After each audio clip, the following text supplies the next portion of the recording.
buenas noches, El Salvador. Muy buenas noches, amigos televidentes. Es un gusto dar la bienvenida a todos ustedes en esta noche de jueves de análisis, más que esperada por la población salvadoreña y, por supuesto, para disfrutar la entrevista 8 en punto. Soy Sergio Méndez, un gusto dar la bienvenida. Esta noche vamos a conversar sobre dos temas, particularmente uno de ellos es la elección del fiscal general de la República. El próximo 4 de diciembre del corriente año se termina el periodo del fiscal general de la República, el licenciado Luis Martínez, al frente de la Fiscalía General de la República. Hoy por hoy, 73 aspirantes para llegar a dirigir al Ministerio Público.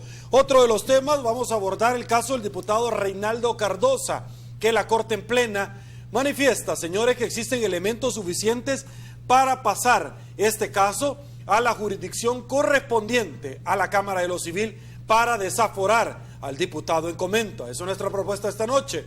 Con gusto en estudio para abordar estos temas le damos la bienvenida a don Dagoberto Gutiérrez. Don Dago, un placer. Noches. Un abrazo para todos y para todas. Nuestro invitado de esta noche, don Jorge Villacorta. Don Jorge, gracias, un placer. Un placer, es un gusto estar con los dos colegas de esta mesa. Gracias, y con gusto también le damos la bienvenida al doctor Oscar Godoy. Doctor, un placer. Buenas noches, un saludo como todos los jueves. Señores, saludamos como todos los jueves y como todos los días a quien hace posible muy gentilmente el primer segmento de esta su entrevista 8 en punto, como lo es Banco Agrícola.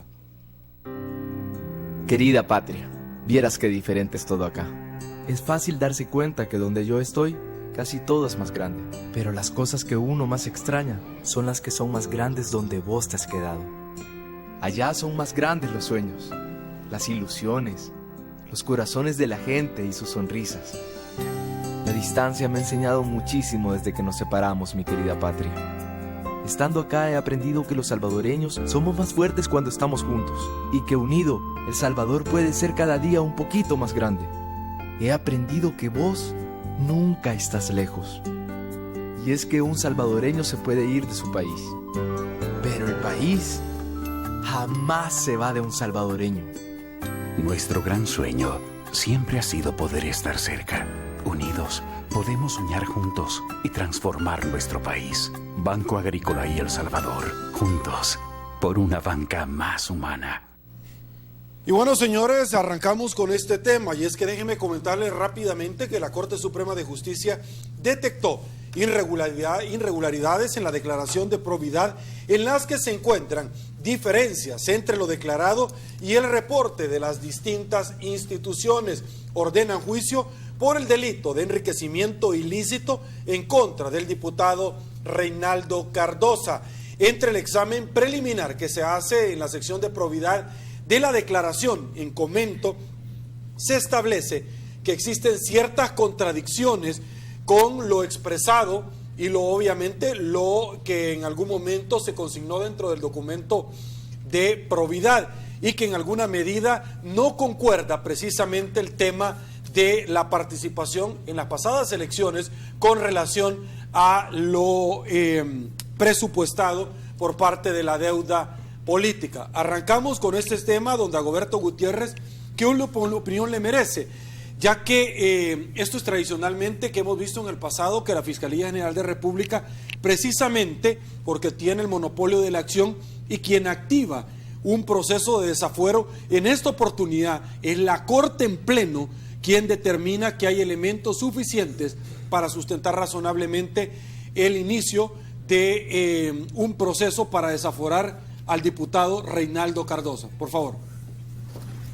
Sí, un saludo a la oficina, al Centro de Atención a Mujeres en Situaciones de Violencia, que hace un trabajo muy importante, de la Alcaldía de Sensuntepeque. Un saludo al pueblo bonito de Sensuntepeque. Nuestro pesar al amigo Toño Salaverría por la muerte de su madre, doña Dorita Borja de Salaverría. Uy, nos solidarizamos nosotros también como familia Canal 33, claro que sí. Un abrazo a vos, Toño, y también a tu familia. Griselda Celedón es el nombre, además, de un centro escolar donde se atiende a muchachos y muchachas sordas. El nombre rinde homenaje a Griselda. pero sin embargo ese centro escolar está abandonado. Un llamado al Ministerio de Educación para que respalde el trabajo que ahí se hace. El Congreso de Cultura Viva, una semana, va a estar desarrollándose en varios puntos del país, con gente de todo el mundo y gente de Latinoamérica. Excelente actividad. Y un último llamado a Marcos. Mira, la gente ahí de Santa Leonor está preocupado por el hundimiento de una instalación ahí del agua. Por vía tuya, Marco, échale una mirada. Manda una delegación de gente que vos tenés ahí que es muy sabia. Ahora, el tema del enriquecimiento ilícito es tratado en el artículo 240 de la Constitución y explica cuándo se presume enriquecimiento ilícito. En esto la Constitución es bastante minuciosa. Es interesante que en la Constitución se incorpore esta figura, porque además resulta necesario. Cuando se presume enriquecimiento ilícito, y tiene que ver con los ingresos de un funcionario y el monto y la dimensión de lo que adquiere ese funcionario. Hay como una especie de operación ahí. Y este es el argumento en el caso del diputado Cardoso. Esto tiene, sin embargo, una serie de implicaciones políticas. ¿Qué significa esto? Uno, significa que el mundo de las instituciones funciona. En condiciones normales, esto sería normal, porque además está establecido. No hay nada extraordinario. Sin embargo, vean qué cosas. En las circunstancias de nuestro país, esto hasta podría verse anormal. Cuando se trata de algo normal, debería serlo. Ahora bien, aquí hay una contradicción, porque este funcionamiento de las instituciones muestra que una parte importante de la institución se maneja en el universo de la corrupción. Y entonces, ¿esto es debilidad institucional o es fortaleza institucional? En realidad, las instituciones no están situadas en el espacio, son personas y son intereses.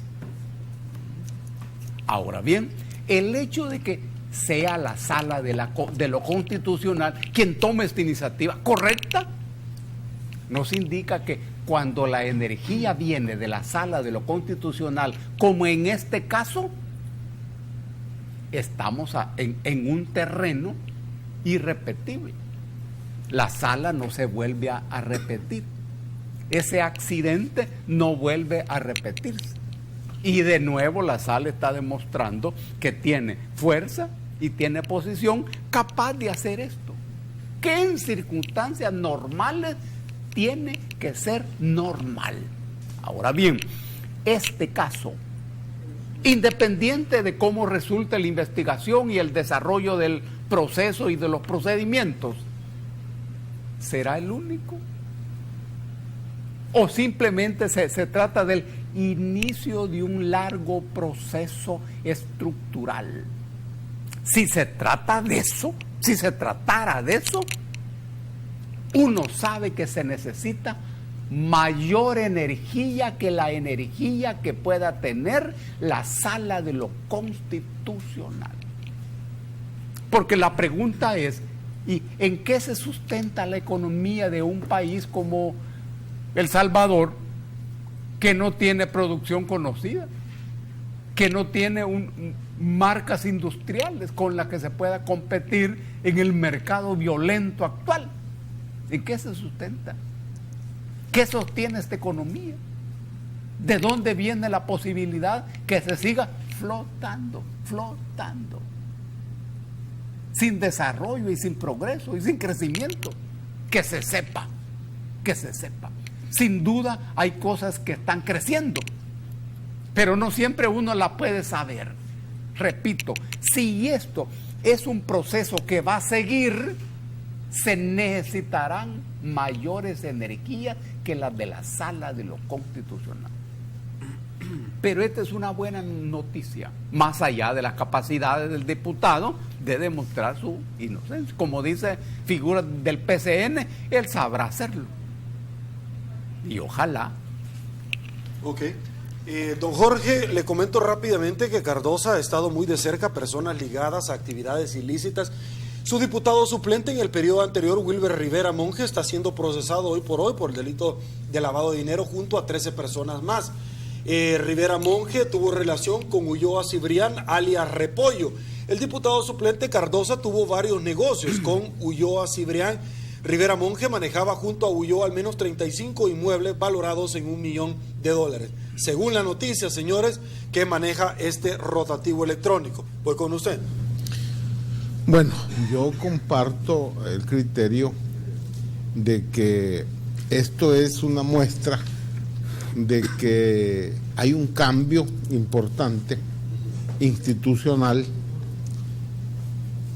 en la Corte, porque la decisión al final, el hecho que sea de Corte Plena, no sé quién fue la mayor iniciativa, pero es Corte Plena quien por unanimidad, digo por unanimidad porque si bien es cierto, el magistrado recién nombrado, Jerez, creo que su apellido segundo, se abstiene, explica inmediatamente que se abstiene porque en algún momento él pudo haber sido abogado de la persona, del diputado o de su familia, y ahí puede haber algún problema de carácter legal en su profesión, y por eso, pero al mismo tiempo él dice que debe de combatirse pues todos los mecanismos de corrupción ilícita y todo. Entonces ese es un primer elemento.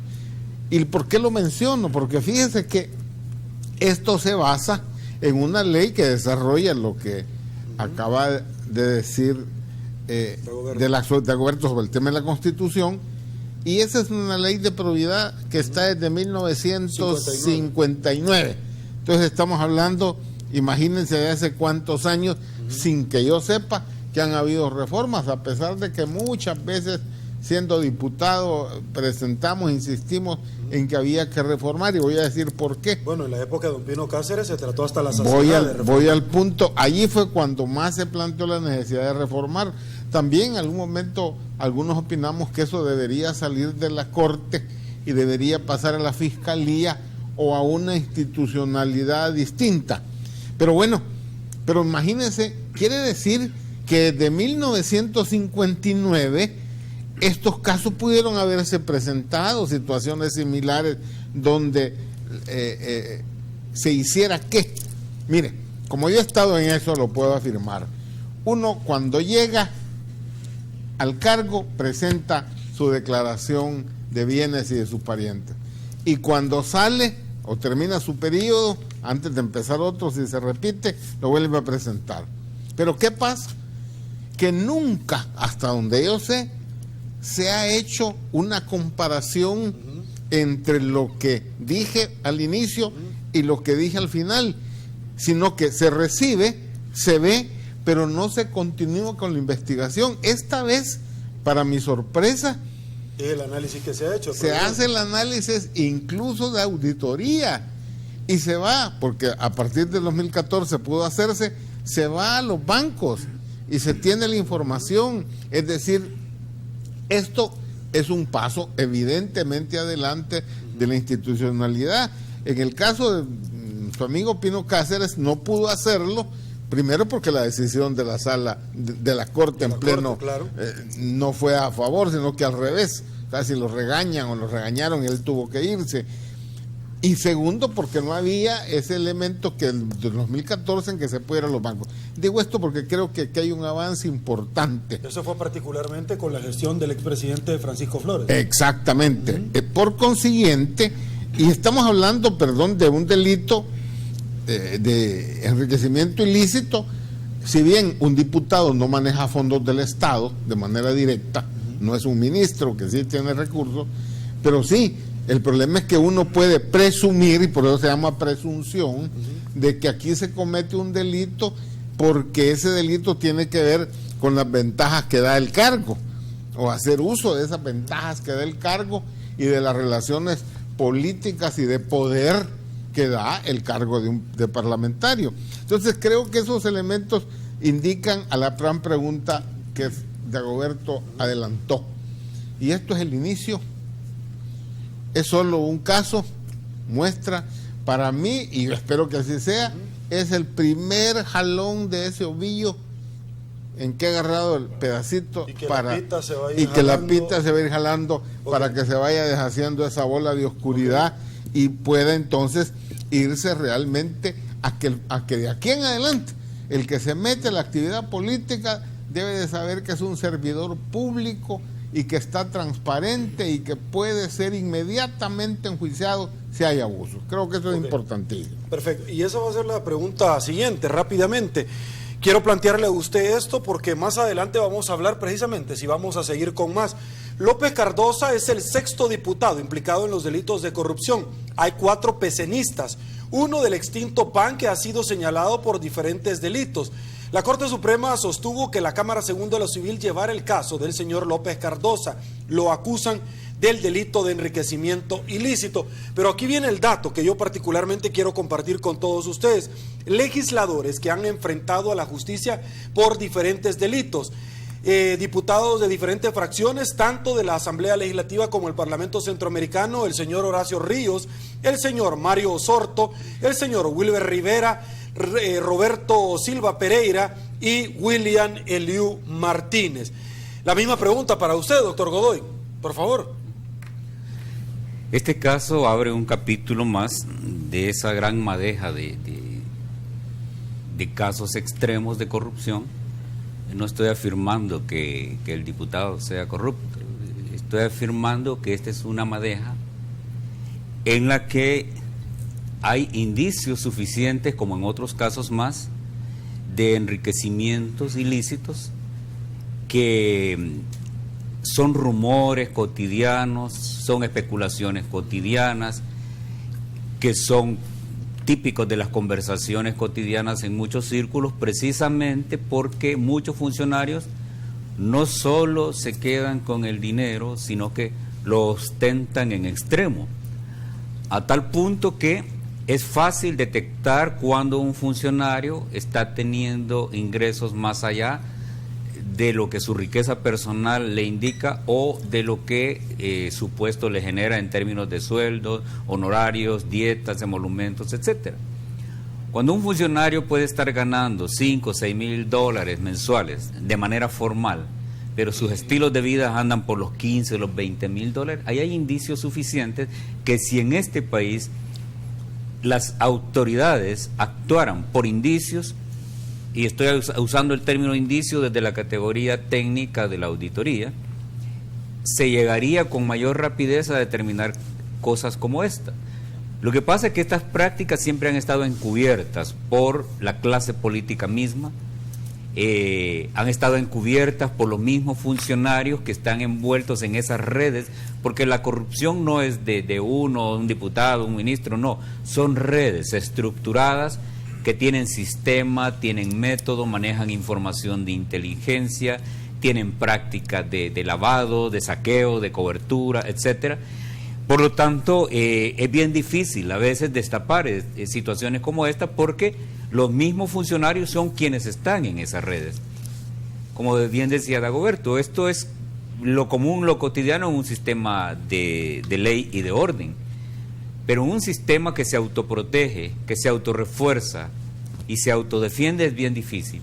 Hemos tenido la suerte de que hay una sala de lo constitucional que se ha tomado en serio la función constitucional y nos da muestras cada vez más de que la razón política junto con la razón jurídica pueden contribuir a la limpieza del sistema político, pero también pueden contribuir a generar una democracia limpia, una democracia tan violentada, tan mancillada, tan degenerada tan ultrajada por los malos políticos. Este acto de la Sala de lo Constitucional de tener esta iniciativa y meterlo a corte, por cierto, una corte nueva, ¿verdad?, donde hay rostros que tienen la oportunidad hoy de jugar limpio y de mostrarse como magistrados limpios, permite que este caso salga a la luz y pase de ser un rumor y una especulación a tener categoría política concreta y a tener categoría jurídica concreta, porque es un indicio suficiente, como bien dicen las autoridades, que pasa al proceso de judicialización. Y aquí son las otras agencias del gobierno, como la Fiscalía, la Asamblea misma, la que tiene que meter la energía suficiente para que el caso avance. Esas energías donde también la sociedad civil tiene que jugar fuerte, presionando para que se cumplan los procesos de vigilancia y de contraloría, para hacer que estos dineros que se generan de manera ilícita no sigan ensuciando la democracia. Este es el inicio quizás de una gran cadena, porque en el espectro del rumor y de la especulación y de los indicios, Cardosa es un pequeño. Hay quienes pueden tener una expresión indicial mucho mayor y ojalá aquí podamos ir destapando para ir depurando. Una institucionalidad fuerte tiene que contribuir a eso. Y nosotros, los ciudadanos, tenemos que ser críticos y observadores constantes de estos fenómenos. Bueno, y déjeme agregarle, antes de irnos a una pausa, como yo hablo con todo mundo y a la misma vez no hablo con nadie, vienen más, señores. Esto no para todavía. Vienen expresidentes de la Asamblea Legislativa y expresidentes de este país. Pausa, volvemos.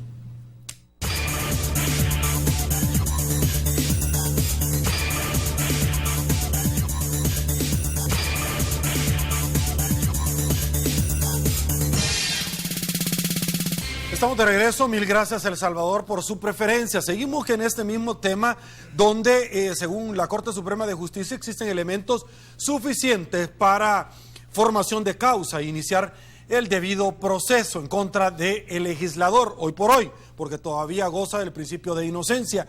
Diferentes reacciones no se hicieron esperar entre varios legisladores. A continuación, se las presentamos. Reinaldo Cardosa se cuidó de no ser captado por las cámaras este miércoles cuando llegó a su reunión de junta directiva. ¿No es conferencia el diputado? No, dice Víctor Pino. En cambio, envió a uno de sus empleados con un comunicado en el que reacciona al juicio ordenado por la Corte. Esta situación realmente me deja sorprendido debido a la falta de responsabilidad de dicha institución en el manejo de mi caso, argumenta el legislador, y así lo dijo a sus colegas que lo cuestionaron por las acusaciones. Lo que nos expresó es que él tiene todas sus justificaciones y pues sencillamente aquí hay que esperar que las instituciones funcionen. En el mismo escrito, Cardosa dice que antes de ordenar el juicio en su contra, la Corte debió concluir el proceso de revisión de documentos. El caso generó reacciones en el resto de partidos políticos que lo ven como un buen mensaje desde el máximo Tribunal de Justicia. Ya llegó el momento en que en este país se respete la ley, se cumpla la ley. De tal manera de que es un mensaje importante, porque eso significa que las instituciones están operando. Aquí tenemos que respetar y tenemos que hacer un buen uso del dinero público. Pero en la Fiscalía él tiene la posibilidad de desvirtuar todo lo que se le ha señalado por parte de la Corte. Si la Cámara que lleva el juicio civil lo encuentra culpable, deberá imponer una multa, decomisar el dinero que no pueda justificar y entonces el fiscal pedirá antejuicio para procesarlo penalmente. ¿Cuánto puede durar este proceso? Aproximadamente mes y medio. Esta ley de enriquecimiento ilícito data de 1959.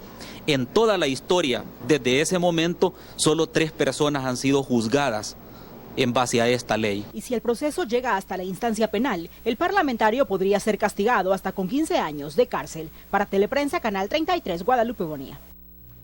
Esta nota de Guadalupe Bonilla, señores, nos sirve de punto de partida. ¿Para qué? Para varias cuestionantes. Una de ellas, don Dagoberto Gutiérrez, don Jorge, don Oscar Godoy y ustedes también, es esta. Un amigo televidente me hace una pregunta extensiva para ustedes. Mire, Sergio, los amigos de Alibaba, es decir, los 40 ladrones, no solamente están en este partido político, hay en otros partidos políticos que nosotros esperamos que también los procesen. Déjeme comentarle varias cosas. Don Dagoberto, arranco con usted.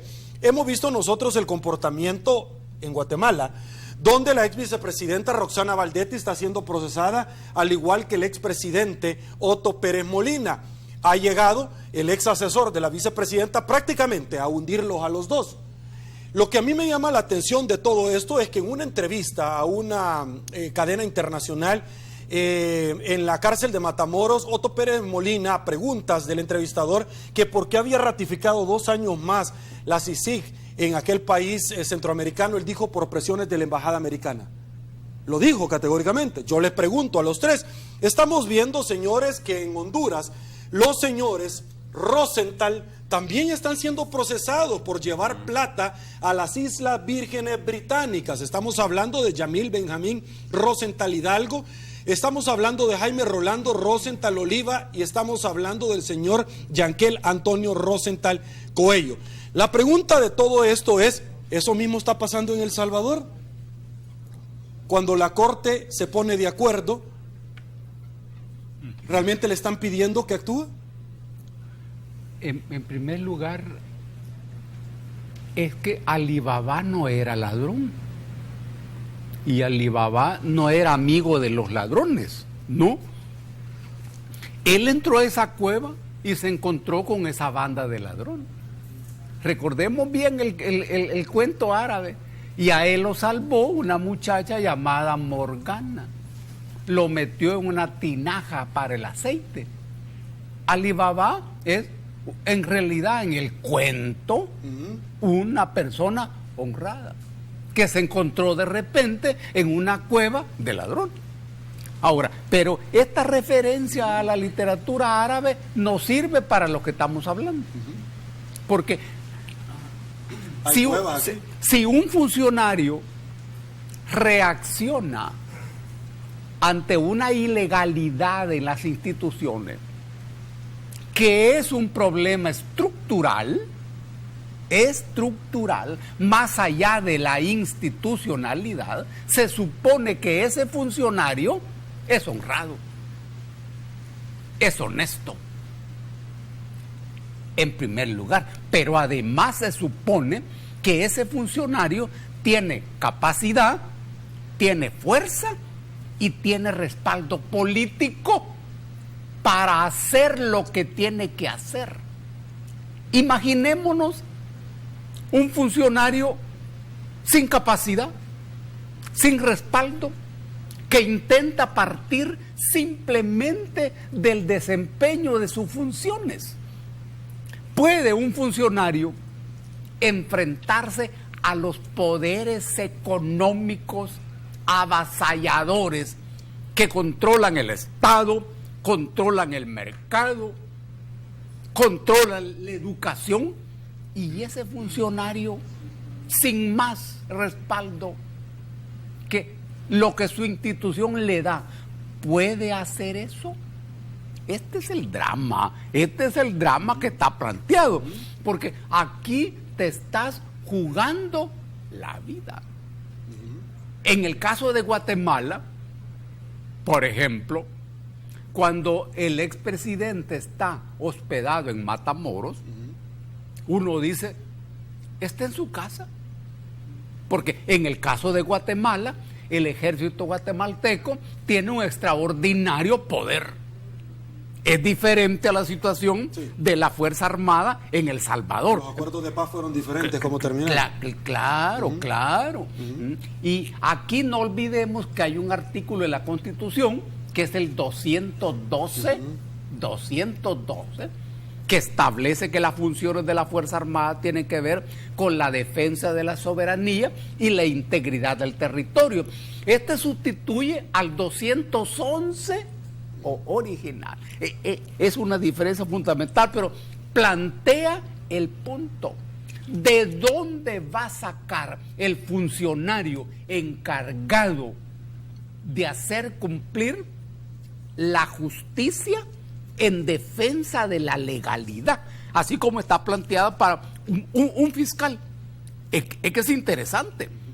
El artículo 193 dice: el fiscal le corresponde, 1, defender los intereses del Estado y de la sociedad.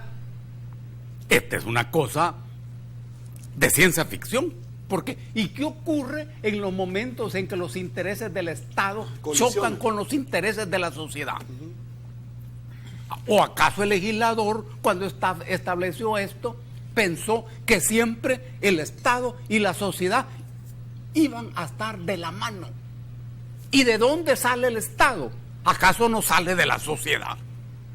Sí. Y también sale de la sociedad el gobierno. ¿Qué es lo que el fiscal debe defender? Los intereses de la sociedad. Ajá. Pero, ¿y los intereses del Estado? Que también hay un mandato de la Constitución. Este es un problema político. No olvidemos que en este momento al fiscal se le ha quitado el monopolio de la acción penal. Se le ha quitado. Esto es clave, porque en el artículo 193 de la Constitución hay dos puntos claves: el número 3 y el número 4, cuando se establece dirigir la investigación del delito y promover la acción penal. Pero esto hoy ya no funciona así, de modo que un fiscal está en la corriente de las fuerzas políticas. Ok, el día de ayer 3 aspirantes me dijeron, don Jorge Villacorta, que esto lo habrían esperado del fiscal general, no de este, sino de cualquiera, especialmente cuando la sala le devolvió las facultades para iniciar el proceso de antejuicio. Por favor. No hay ninguna duda que la responsabilidad de la fiscalía en esta situación de la que estamos hablando es evidente, es inmediata. Entiendo de que el día de ayer o en la noche el fiscal dijo que había iniciado ya el proceso, que le corresponde hacerlo. Este es un tema no de hoy, tenía que ver también de antes se ha tocado el tema, hasta dónde el fiscal en su momento no fue lo diligente que pudiera plantearse.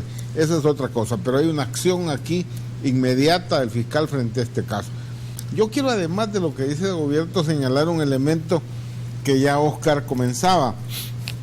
Fíjate que esta es la primera acción que realiza la Corte Plena, es decir, con los nuevos magistrados, los 5 nuevos, que van 4 de ellos a la sala de lo contencioso.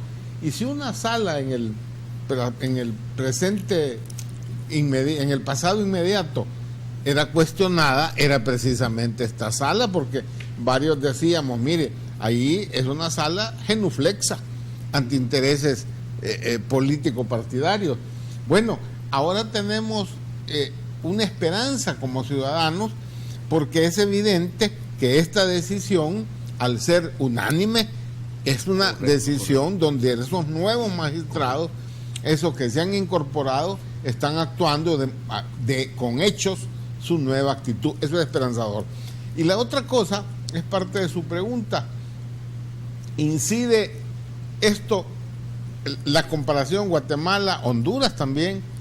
Es decir, recuerden que hay en debate en el Congreso de los Estados Unidos ese aporte de casi, se habló de $1,000 millones, 600 se dijo después, que la administración Obama ha planteado para los 3 países del Triángulo Norte, buscando evitar 2 cosas: el tema del narcotráfico y el tema de la trata y el paso de personas, de manera tal que siempre los Estados Unidos dijeron, bueno, claro, esa plata, dicen los señores del Congreso, hombre, son fondos del pueblo norteamericano, y si no nos garantizamos que eso es efectivo, pues hombre, no tiene sentido gastar esa plata con gobiernos que no van a hacer lo que corresponde para evitar eso. Pareciera que Guatemala ha hecho gestos, Honduras también. En el caso nuestro, yo creo de que esto que estamos viendo ahora es parte de esa actitud. No es necesario entonces decir, mire, El Salvador mientras no tenga CICIG no va a haber acciones. Yo creo que este es un buen ejemplo de que la clave, y lo mismo ha sido en Guatemala, de nada sirve una CICIG si no hay un fiscal con la excelente capacidad y eso, pero necesita ese fiscal, como dice Dago, el apoyo político para tomar esas acciones. Eso es lo que estamos esperando, porque la relación está pronto a ser electo un fiscal. Ok, don Oscar Godoy, aguántame un ratito, me piden pausa publicitaria, volvemos. Estamos de regreso, mil gracias El Salvador por su preferencia. Doctor Godoy, nos quedamos pendientes con su análisis, por favor. Sí, algo que hay que aclararle a la gente es que en los casos de enriquecimiento ilícito, las formas del enriquecimiento pueden ser diversas. Una es por actividades ilícitas que particularmente realiza el funcionario, que casi siempre eso puede estar asociado a lavados de dinero de procedencia ilícita, o la comercialización de mercancías también ilícitas, pero también hay enriquecimiento ilícito cuando un funcionario, un diputado, que es lo que más conocemos, recibe dinero de ese señor del maletín negro, que le compra votos, le compra decisiones para aprobar leyes. Y en eso uno puede siempre en el rumor pensar en nombres, en listas de diputados que pueden haberse enriquecido y quizá con una inteligencia mayor no mostrar, ¿verdad?, sus fortunas o el dinero que adquieren, cuidándose siempre la espalda, pero también el Estado a veces es un corruptor a través de sus agentes políticos que salen a comprar la voluntad de los funcionarios electos para representar al pueblo. También hay enriquecimientos cuando se recibe desde el mercado dinero, prebendas para tener cierta influencia o cierto veto en cualquier decisión política. Las fuentes pueden ser diversas. También hay enriquecimiento ilícito que queda encubierto por la forma en que los funcionarios lo utilizan, ¿verdad? Uno sabe de funcionarios que lo que tienen es un gasto ilícito extremo. Por ejemplo, si un expresidente sale del gobierno y vive en una casa alquilada que él mandó a hacer, cuánto paga de alquiler, a quién le paga, de dónde proviene el dinero. Uno puede hacerse preguntas como esa y constituir indicio, y si aquí hubieran instituciones que se tomaran más en serio el trazar, ¿verdad?, de dónde nace y para dónde van y cómo se mueve el dinero, podría tenerse en el banquillo de los acusados no solo a un diputado, sino que a muchos más funcionarios e incluso empleados de bajo perfil, ¿verdad? Porque uno sabe de empleados que tal vez de sueldo ganan $1,200, $1,300 en la asamblea, nombrados algunos como asesores, pero que pueden estar sembrando caña, por ejemplo, o estar manejando 3, 4, 5 furgones y haciendo transportes centroamericanos, cosas que se pueden rastrear si las autoridades realmente trabajan como debe ser. Esto plantea una oportunidad en este momento porque puede iniciarse, si las instituciones funcionan adecuadamente, el desmantelamiento. Esto puede ser el origen del desmantelamiento de esas grandes redes de corrupción y de dineros raros en las instituciones, dinero que no solo enriquece al funcionario, sino que también sirve para corromper, sirve para destruir el sistema político, sirve para destruir la democracia. Pero lo interesante es que por el momento hay energía política suficiente para promover este tipo de asuntos. Una sala de lo constitucional que encuentra un eco en la Corte Suprema de Justicia, otros poderes del Estado que también tienen que meterse, etcétera. Hay una oportunidad y que hay que empujar. Ok, saludamos, permítame un ratito, a la Caja de Crédito de Colón. Como todas las noches, es parte activa, al igual que usted, que la entrevista 8 en punto. Doctor Godoy, hay una persona que le pregunta particularmente a usted, Reinaldo Palencia. Muchísimas gracias, don Reinaldo. Dice, creo que el doctor Godoy, creo que el diputado Cardosa va a ser declarado inocente, gracias a la ya acostumbrada pésima actuación de la Fiscalía. ¿Qué opina? Yo no sé si va a ser declarado inocente, sería un atrevimiento terrible decirlo, pero sí puedo pedir a la Fiscalía que tome un papel protagónico, ¿verdad? La bola ha sido tirada a su cancha, entonces hay que meter goles, ¿así? Okay. Hablándolo en términos concretos. Okay, un pequeño detalle, en la lista de funcionarios que hablaba el doctor Godoy, no olvidemos a los alcaldes. Correcto.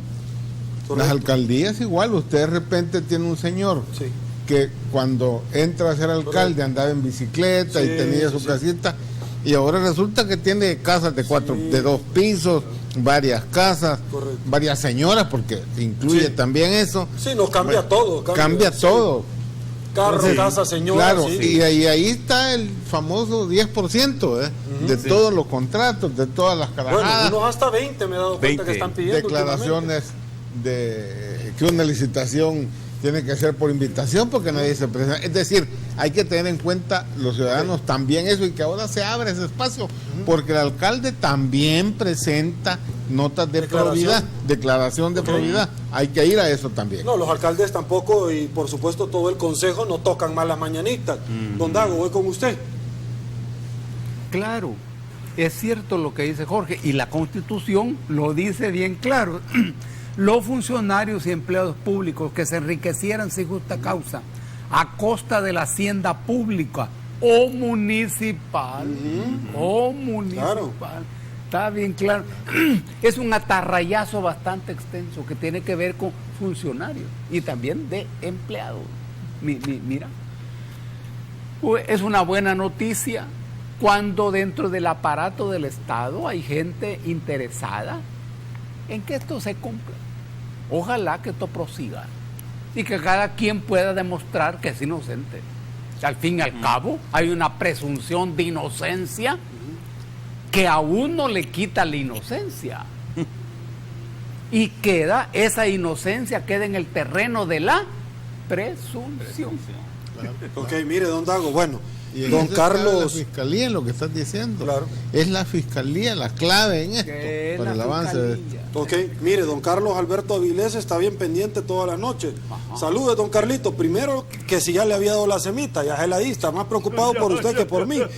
Dígale a don Dagoberto que le solicite a Marcos que echen más fuerte el agua en la colonia Ibu, en los 44, más en la mañana que en la noche. Sí, está hablando de Santana. Está hablando, bueno, no especifica dónde. La Ibu, entiendo que es aquí. De allá, ¿usted qué conoce? No, pero los 44 entonces en Santana. ¿Usted qué conoce, señor? Sí. Puede Santana. Puede ser, pero hay muchos lugares en Santana donde no llega el agua todo el día, otro en lo que llega solo en la mañana y otro. No, espérame, ¿cómo es que puede ser? ¿Cómo es que puede ser si usted es de Santana? Por eso o ya no va. Hay sectores. Hay sectores. Hay sectores. Por ejemplo, hay sectores donde el agua no llega. Y la gente sale, vive, sí llega todo el día. En Santana. Y llega fuerte. Pausa, señores. Llega fuerte. Volvemos.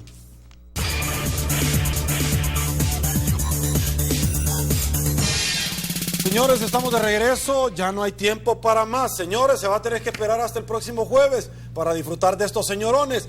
Un gusto, don Dagoberto Gutiérrez. Que esté bien. Anda Santa Elena. Y usted tome agua. Dicen que ya no va jodido. Sí. Ya no me regañe, hombre. Miren, me regañan en la casa y aquí también. Un gusto. Muy bien, don Jorge. Gracias por habernos acompañado. Lo vamos a seguir molestando. Tenga la plena seguridad. Cuente conmigo. Aquí podemos estar todos los jueves si quieren. Perfecto. Señor Santaneco. Mucho gusto. Dicen, un placer. Gracias, oye. Se portan bien. Suélteme la taza, yo veo que usted mucho me agarra, se la quiere llevar para decir algo en la Caja de Crédito de Colón. Soy Sergio Méndez, un gusto, señores. Hoy jueves 8 de octubre del 2015. Así están las cosas hoy por hoy en nuestro país. Será hasta mañana. Que descanse. Si le gustó la entrevista, coméntela. Que el Señor los bendiga a todos.